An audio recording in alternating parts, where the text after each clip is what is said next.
حضرت موسیٰ علیہ السلام کا نیا سفر۔ پچھلی قسط میں ہم نے جانا کہ حضرت موسیٰ علیہ السلام کس طرح دریا سے نکل کر فرعون کے محل تک پہنچے۔ ایک ننھا سا بچہ جسے ماں نے اللہ پر بھروسہ کر کے پانی کے حوالے کر دیا تھا، اللہ نے اسے دشمن کے گھر میں پناہ دی اور پھر وہی بچہ اسی محل میں پالا گیا، پروان چڑھا جہاں فرعون کا غرور آسمان کو چھو رہا تھا۔ حضرت موسیٰ علیہ السلام خوبصورت تھے، بہادر تھے، اللہ نے انہیں خاص سمجھ بوجھ، دانائی اور جسمانی قوت عطا فرمائی تھی۔ قرآن کہتا ہے، جب وہ اپنی جوانی کو پہنچے اور مکمل ہو گئے تو ہم نے انہیں حکمت اور علم عطا فرمایا۔ محل کی زندگی قطعی آسان نہ تھی، کیونکہ موسیٰ علیہ السلام دیکھ رہے تھے کہ فرعون کی رعایا بنی اسرائیل پر ظلم ڈھا رہی ہے۔ ان کی اپنی قوم کو غلام بنایا گیا تھا، ان کے مردوں کو مارا جاتا، عورتوں کو ذلیل کیا جاتا۔ موسیٰ علیہ السلام کا دل کھڑتا تھا، لیکن وہ خاموش رہتے۔ شاید وہ وقت کا انتظار کر رہے تھے، شاید اللہ کے اشارے کا۔ اور پھر ایک دن وہ وقت آ ہی گیا۔ گرمی کا وقت تھا، دن چمک رہا تھا۔ محل کے قریب ایک بازار میں حضرت موسیٰ علیہ السلام تنہا نکلے، کوئی محافظ ساتھ نہ تھا۔ قرآن بیان کرتا ہے، اور موسیٰ علیہ السلام شہر میں داخل ہوئے ایسے وقت میں جب لوگ غفلت میں تھے۔ شہر کی گلیوں میں کچھ شور ہوا۔ ایک بنی اسرائیلی اور ایک فرعون کے دربار کا آدمی آپس میں جھگڑ رہے تھے۔ بنی اسرائیلی نے موسیٰ علیہ السلام کو دیکھ کر فریاد کی کہ اے موسیٰ، میری مدد کرو، یہ مجھے مار رہا ہے۔ موسیٰ علیہ السلام آگے بڑھے اور فرعون کے دربار کے آدمی کو ایک زوردار مکہ مارا اور وہ وہیں گر کر مر گیا۔ موسیٰ علیہ السلام کا دل دہل گیا۔ یہ حادثاتی موت تھی، قتل کا کوئی ارادہ نہ تھا، مگر جان تو گئی۔ حضرت موسیٰ علیہ السلام گھبرا گئے، فوراً اللہ سے رجوع کیا کہ اے میرے رب، میں نے اپنے نفس پر ظلم کیا، مجھے معاف فرما۔ اللہ نے معاف فرما دیا، مگر خطرہ ٹل نہ سکا، کیونکہ اگلے دن وہی بنی اسرائیلی پھر جھگڑ رہا تھا، اور اس بار موسیٰ علیہ السلام نے اسے ڈانٹا کہ تو بڑا ہی گمراہ شخص ہے۔ اور جب موسیٰ علیہ السلام آگے بڑھے، ان کا مقصد فرعون کے آدمی کو سبق سکھانا تھا، مگر وہ بنی اسرائیلی ڈر گیا کہ شاید آج مجھے مار پڑے گی۔ ڈر کے مارے وہ بول اٹھا کہ کیا تم مجھے بھی اسی طرح قتل کرنا چاہتے ہو جیسے کل تم نے ایک آدمی کو قتل کیا تھا؟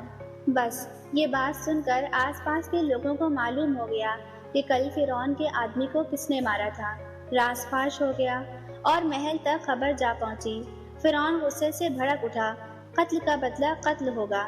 ایک مخلص شخص نے موسیٰ علیہ السلام کو خبردار کیا کہ حکومت والے تجھے قتل کرنے کا منصوبہ بنا رہے ہیں۔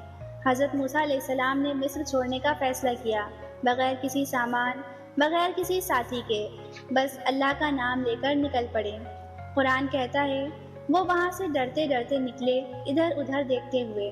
وہ چلتے گئے، راستے میں پہاڑ، ریت، دھوپ، بھوک، پیاس، مگر صبر کے ساتھ۔ پھر وہ پہنچے مدین کے علاقے میں۔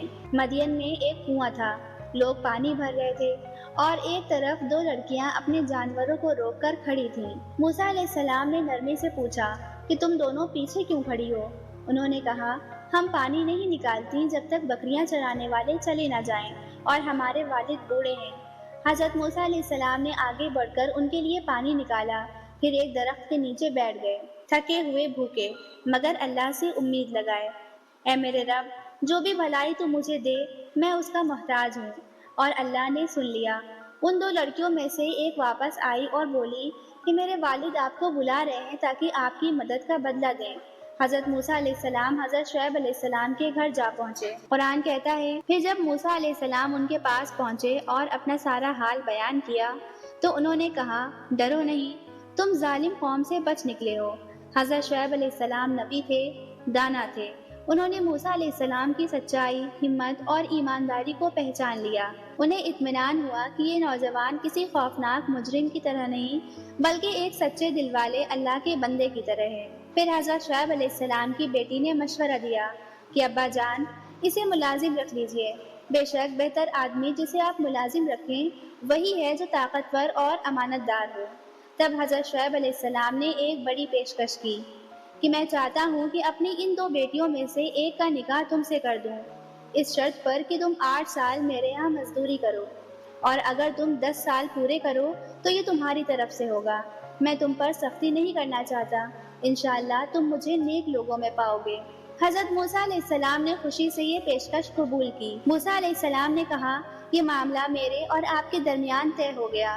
ان 2 مدتوں میں سے جو بھی میں پوری کر دوں مجھ پر کوئی الزام نہ ہوگا، اور اللہ اس بات پر گواہ ہے جو ہم کہہ رہے ہیں، کیونکہ اب ان کے پاس ایک باعزت مقام، ایک محفوظ گھر، ایک رہنما اور ایک نئی زندگی کا راستہ تھا۔ اور یوں حضرت موسیٰ علیہ السلام نے مدین میں حضرت شعیب علیہ السلام کے ساتھ کئی سال گزارے۔ وہ ان کے جانور چراتے، کام کاج کرتے اور شریعت کے علم، صبر، شکر اور زندگی کی حکمتیں سیکھتے رہے۔ اس واقعے سے ہم یہ سیکھتے ہیں کہ اگر کبھی ہم سے کوئی غلطی ہو جائے تو فوراً اللہ سے معافی مانگنی چاہیے۔ نمبر 2، جب سب دروازے بند لگیں تو اللہ نئے دروازے کھولتا ہے۔ نمبر 3، حضرت موسیٰ علیہ السلام نے نیکی کی اور اللہ نے انہیں گھر، خاندان اور سکون دیا۔ نمبر 4، ہر اجنبی زمین تمہارے لیے خیر کا ذریعہ بن سکتی ہے، بس اللہ پر بھروسہ رکھو۔